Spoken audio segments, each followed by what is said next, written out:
Καλωσορίζουμε σήμερα στο Κιαμίδης Μανιχάνη τον δόκτορα Azar Jammine, επικεφαλή οικονομολόγο και σύμβουλο της Econometrics, που έχει έδρα τον Johannesburg και θεωρείται σημαντικός οργανισμός στον τομέα των ανεξάρτητων οικονομικών μελετών. Η οικογένεια της μητέρας του καταγόταν από τη Σμύρνη. 2 φορές του εζητήθη να προλογίσει ντοκιμαντέρ «Σμύρνη, η καταστροφή μιας κοσμοπολίτικης πόλης». Μερικά από τα σημαντικά θέματα που θα συζητηθούν είναι συμπεράσματα από το πρόσφατο συνέδριο των Brics στο Καζάν. Unit, το νέο νόμισμα, υπερδανισμός από τα κράτη στο σύστημα Fiat. Η παρουσίαση είναι μόνο για πληροφόρηση και δεν αποτελεί πρόσκληση για επένδυση. Hi, today we welcome to Kazan Manihani, Dr. Azar Jammine, Director and Chief Economist of Econometrics, South Africa's leading independent economic consultancy based in Johannesburg. Notably, his interest in the Greek diaspora is such that twice he was asked to introduce the documentary Smyrna, the Destruction of a Cosmopolitan City. His mother's family came from Smyrni. Important points to watch include Brics and the conclusions from the convention held in Kazan in the last few days. Unit, the new currency, borrowing by the various states under the fiat currency system. The presentation is designed to be for information only and does not constitute invitation to invest. I would like to welcome Dr. Jammine, my friend Azar, who is in Johannesburg. It is a special occasion today because the signature tune of Kazan Manihani is Menexedes και Ζουμπούλια, that was sung in Smyrni before the destruction. His own mother's family comes from Smyrni. Welcome, Azar. Ευχαριστώ πολύ. Γεια σε όλους. So, it's a busy day for you because you have the budget, you said, in South Africa. Tomorrow. And thank you very much. It's an honor to have you with me. Special emotion for me because the idea of this channel is to educate on financial matters the Greek diaspora around the world among everybody else. So, very topical would be the Brics convention in Kazan a few days ago, and what they have decided and what we are to expect from them, because it seems to be quite a well-organized gathering. New things have been revealed. Comments from various people are coming and going. What do you think? You are the best person to comment. You are from South Africa, Brics. You are an expert economist.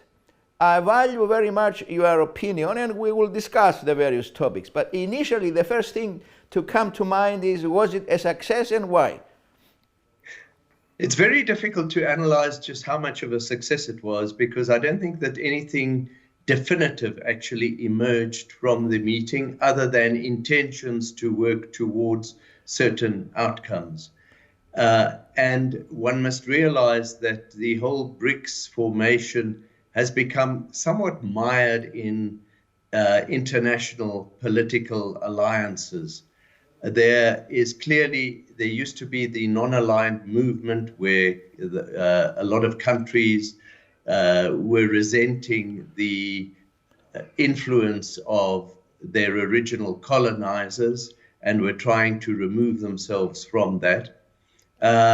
And now we see a new kind of alignment where that was initiated very artificially, actually, by a guy called Jim O'Neill, who was an economist, an economic strategist at Goldman Sachs, who basically coined the phrase some 15 years ago saying, the markets that we really need to watch in the developing world are Brazil, Russia, India, and China.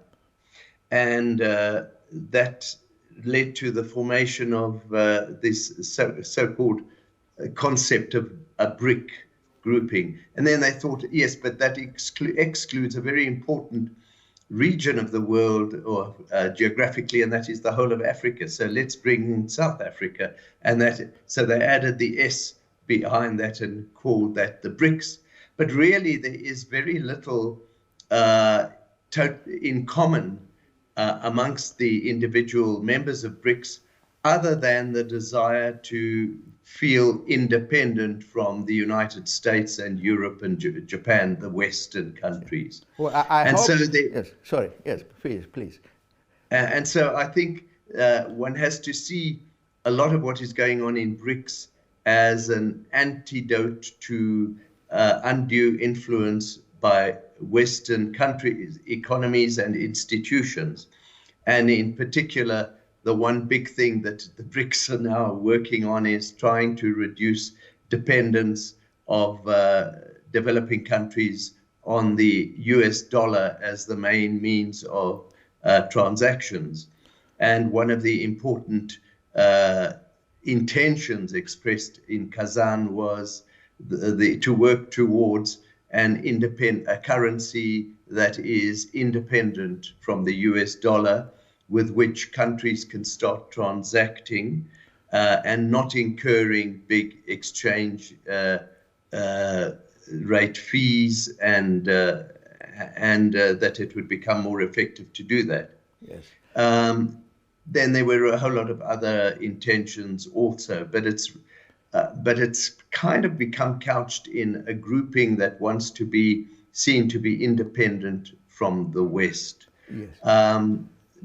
They did not pass any dramatic decision in that regard, but it's interesting that the conference occurred precisely at the same time, simultaneously with the IMF and World Bank conferences. What a coincidence. On the one side, yeah, and the Commonwealth Conference in Samoa, yes, all at exactly the same time.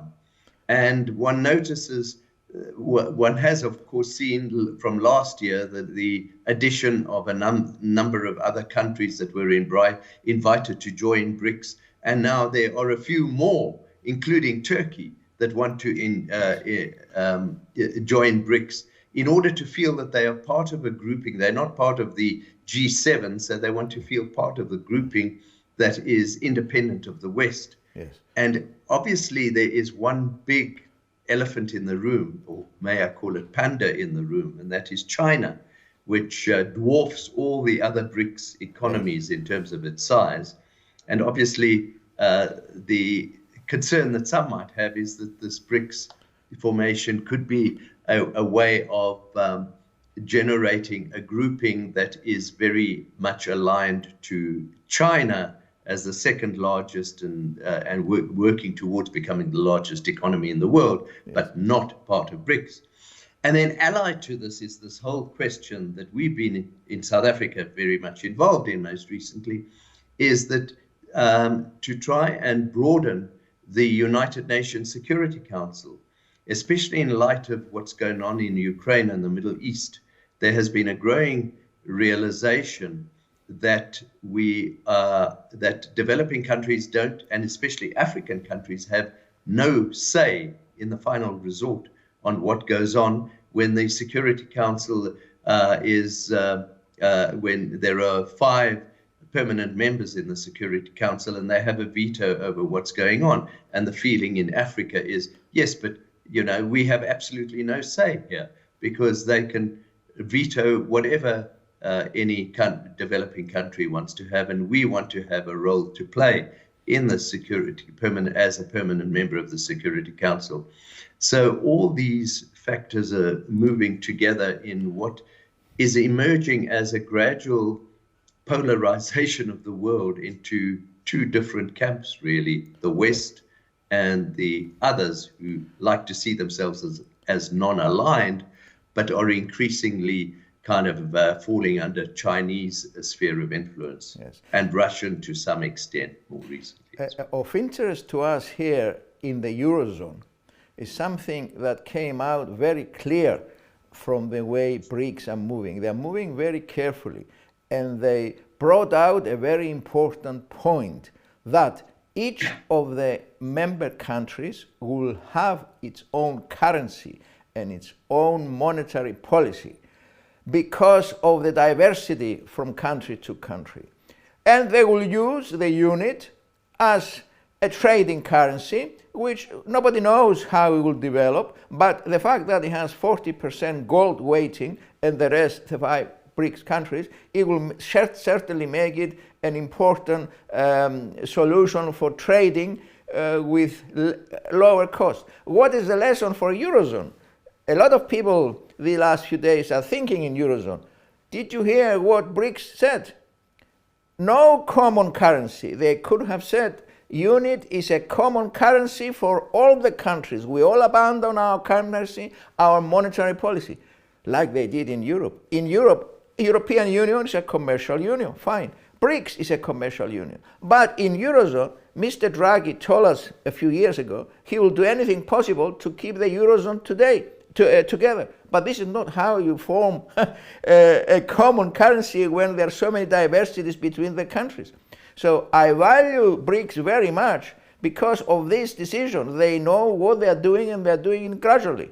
Eurozone, a country with no central bank, no monetary policy. In the last 15 years, at least 20 banks collapsed in the European Union. I think it's a lesson, would you believe, for us here in Eurozone. Yes, well, you're quite right. The BRICS do seem to be going about this exercise very gradually. And one of the big stumbling blocks, of course, is that the countries are so different in size and their economies are so different in size. So theoretically, if they start trading amongst themselves, then the BRICS countries will become completely dominated by, with a flood of Chinese yuan. But the Chinese, I think deep down, are resisting that because they want to have more control over their own currency by not allowing it to become quite as international as the dollar. And that is one of the dilemmas that faces. And then I asked myself, would a country like China or Russia really want to have a whole lot of reserves of South African rands following a trade between the two countries in the currency? I mean, we basically export commodities to those countries. Do they want to keep all those rands? What are they going to do with them? And who are they going to use that to trade with elsewhere? So these are the kind of challenges that these countries face now. Yes. But there's no question the role of the dollar is gradually declining. And already it's not maybe fast enough for the liking of many of these countries, but in the year 2000, dollars accounted for more than 70% of international reserves. That figure has now fallen to 58, 59% and gradually falling. Yes. And as the growth of these emerging markets into economies of greater size and overtake gradually far higher growth rates than those of Western countries, you're going to see a further erosion of the US dollar of necessity, I think, over time. Yes. The 5 BRICS countries, is any of them worried about government debt, borrowing? Is any of them borrowing heavily in another currency from overseas?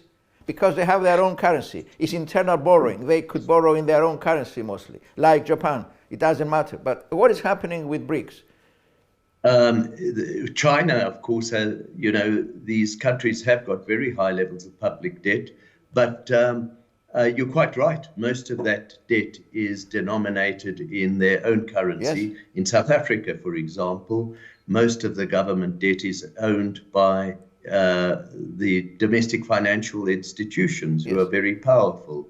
And if it's domestic debt, I mean, you can leave it there for 100 years or you can write it off. It's you take your money out of It's so easy. Whereas if you have assuming that the people know what they are doing, the people who are managing the situation. But Japan, which has a huge debt, it doesn't matter because it's not external debt. Yes, I know you are a man that worries about the external debt of certain countries. Is any country, you think, going to really face problems because of external debt, from what you know? Well, the real problem is that the interest costs on having a very high level of debt tend to rise enormously. And already in the United States this year, for the first time, interest payments on government debt are exceeding, believe it or not, military expenditure. It's the first time that's ever happened. And the more that they have to pay interest, the less they have available to spend on everything else, other things equal, unless they start printing money. And that is the very big danger, that this will end up in a big surge of inflation in the longer term around the world. Inflation is beautiful because it wipes out debt very quickly, because the value of debt simply disappears. Yes. But in the process, it's not a sustainable, higher inflation is not a sustainable solution. And you might say, well, artificially keep interest rates very low, which in a way the West did for most of the last decade. But it's now finally the penny's dropping, and it's actually starting to catch up with us. And I personally believe that this gradual and incessant increase in the price of gold is a result of people starting to really worry about the rise in public debt, and they want to be holding something a little more solid than just these fiat currencies. Yes. The ex-president of Brazil, who is now, she's a lady, who is now... Dilma Rousseff. Yeah. Yes, she's running the Brics Development Bank. She's saying that we are here to help countries, but not like the IMF, where they impose austerity measures, they ruin the people, and then you have these venture capitalists to come and get the assets of the country. That sounds very good. You think that they will be able to do that? They can find the money, of course, but that would be extremely good and a lesson for the West, if that is possible. Well, we already in South Africa have a practical example of the manner in which this assists, in that the Brics Development Bank has lent the country significant amounts of money at relatively low interest rates for infrastructural investment projects, mimicking very much what the World Bank is attempting to do with some developing countries. So we have had that kind of situation, and theoretically this can just only expand and become, you've got to bear in mind that with the exception of South Africa, most of these developing countries are growing a lot faster than the Western countries. And so increasingly, the volume of trade conducted amongst them will gradually overtake that being of trade with the West. And so all these monetary developments are extremely logical, and it's going to put pressure on the likes of the IMF and the World Bank to be the sole controllers of the rescue of over-indebted countries. Yes. So, is the world economy doing well? Why are the people, the majority of the people, why are they not doing well? On the face of it, if you look at the actual level of GDP growth, the world economy is not doing as well as it was. The IMF is now forecasting 3.2% annual growth for the next few years, which is lower than the 3.84% growth that we've had in the last 2 decades. So there is most certainly a reduction in the level of growth. But 3.2% by any standards is still not a bad growth rate when population growth is significantly less than that, with the exception of Africa. But the real challenge is what happens in the longer term, it's not that the economies are not growing, but there is a realization that on the whole, the rich are getting a lot richer. Yes. And the countervailing perception is that the poor are getting poorer. I don't believe the poor are getting poorer. It's just that the rich are getting richer. And the entire structure of capitalism as it currently exists is resulting in an ever steepening pyramid of wealth where fewer and fewer people are controlling more and more of the wealth of the world. And one needs to look deeper into asking oneself what is bringing about such a situation. And I think a critical turning point was the decision on Panayya's Day, 15th of August, 1971, by President Nixon to break the link between gold and the dollar. And that unleashed a huge amount of creativity within the financial sector to start creating debt instruments, which was then exacerbated in the 1980s by the developments in information technology that enabled a massive explosion of financial derivatives to take place and for people to borrow left and right and create all sorts of ways in which borrowing could take place, so that you have a situation now where global debt has risen to 270% or something of GDP, and up from levels well below 100% of GDP 40 years ago. Yes. And in the United States, the public debt has gone up from 30 to over 100% of GDP. Where does this all end? And the fear is that that money is being channeled into the hands of a relatively small number of persons. Exactly. Trillions of quantitative easing in the last few years given to the banks who lend it to property developers and big companies. The prices and the shares go up. Who benefit? The idea was, if the shares go up, people will convert to cash and invest in the real economy. They went back and bought more shares. So it's all looking like a big Ponzi scheme, isn't it? This fiat currency system. It will survive only as long as it keeps printing. That is precisely, and the trouble is, many of us, myself included, 15 years ago were saying that, this cannot carry on indefinitely. Yes. Well, it just seems to be carrying on. And so Brics is at an advantage. The unit is 40% weight gold. Correct. Do you see, this financial stress we're experiencing at the moment and the wars, do you see the politicians deciding, sorry, by mistake the system was destroyed, so we have to start a new system now, which is central bank digital currency. Everything comes to the central bank.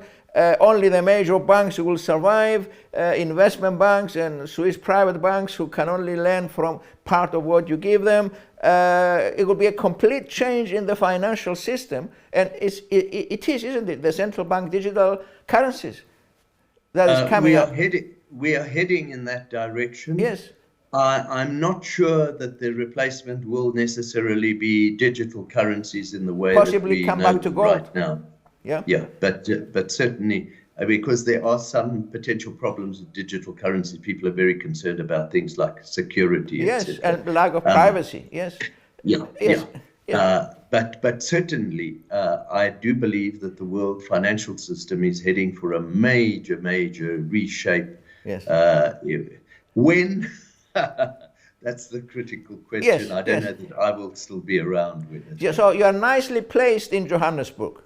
Brics country, plenty of gold. So we poor people in Cyprus, part of the Eurozone, suffering. Demonstrations. No, you've got the Russians. You've got the Russians. No more. The sanctions on Russians. Cyprus has no more. The wealthy Russians, or that took sides now. You're either with the Russians or with the West. So due to sanctions, we don't have the Russians. We are in the West, part of the European Union, fine, it's a commercial union, but Eurozone, Cyprus, the only country that suffered the haircut on deposits. 8 billion were destroyed 15 years ago from the people, destroyed the private sector. They told us the 2 banks are insolvent, close them down, but we said we don't have the first 100,000 to give, we cannot do that. So we added 2 destroyed banks, thinking that the new sum will be a healthy bank. Result, they told us wind them down then in an orderly manner, because they knew that the haircut on deposits destroyed the private sector, converted the loans to red loans, the banks had to sell them, and they are now very, very small entities that cannot help the economy. So it looks like it's more interesting to be in South Africa than in Cyprus from the economics point of view. There are more things to happen. South Africa is a fascinating place from that point of view. The only problem is that we have the highest unemployment rate in the world, because we have a society where a relatively small proportion of the population controls most of the wealth. And this creates huge social tensions and problems. The one issue that we don't have to contend with is no one is going to invade us, given our geographic situation. Exactly. We're far away from nuclear threat as well, and that kind of thing. And we've got a lot of strategic minerals. But there are some important structural weaknesses in the economy that need to be addressed, the most important of which is that the majority of people are relatively uneducated. We are not succeeding in improving our educational outcomes, and there are just too few people with the relevant skills to do what really needs to be done in terms of uplifting the infrastructure. And that is why we have seen a lot of Cypriots who came to the country to become wealthy years ago, returning to Cyprus now, because they feel they have a greater potential in Cyprus now. Yes. But I'm not convinced of that, but anyway, a lot are doing so. Okay, sir, it's very interesting talking to you. Thank you for joining me on Kyamidis Money Honey. I look forward to our next dinner either in Johannesburg or in Cyprus. And we will keep in touch. Thank you very much. Again, I am honored that you were on this channel. Thank you very much. Thank you. Thank you for the invitation. It's an honor for me as well. Thank you. Thank you. Yes, sir. Yes, sir.